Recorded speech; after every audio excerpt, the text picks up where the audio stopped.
বড় মঞ্চ পেলেই জ্বলে ওঠেন মাহমুদুল্লাহ রিয়াদ। সেটি তার ওয়ানডে ক্যারিয়ারের 4টি সেঞ্চুরির দিকে তাকালেই টের পাওয়া যায়। বিশ্বকাপে 3টি এবং আইসিসি চ্যাম্পিয়ন্স ট্রফিতে একটি ম্যাজিক ফিগার পূরণ করেন মাহমুদুল্লাহ। এরপরও চলতি আসরের আগে তার দলে ঢোকা নিয়ে কত নাটকটাই না হলো। দক্ষিণ আফ্রিকার বিপক্ষে আজকের সেঞ্চুরিতে জানান দিলেন বিশ্রামের নামে বাদ দেওয়া রিয়াদ এখনও ফুরিয়ে যায়নি।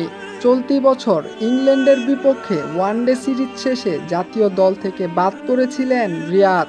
তখন বিসিবি থেকে বলা হয়েছিল বিশ্রাম দেওয়া হয়েছে তাকে। এরপর জানা যায় বাদই পড়ে গেছেন মাহমুদুল্লাহ। সর্বশেষ গত মাসে ঘরের মাঠে নিউজিল্যান্ডের বিপক্ষে সিরিজ দিয়ে তিনি আবার দলে ফেরেন।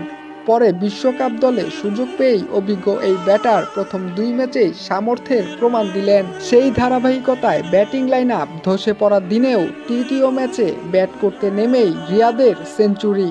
দক্ষিণ আফ্রিকার বিপক্ষে 149 রানের বড় হারের দিনে মাহমুদুল্লাহ করলেন 111। পরবর্তীতে ম্যাচ শেষে সংবাদ সম্মেলনে এসে নিজের বাদ পড়া নিয়ে মুখ খুলেছেন রিয়াদ।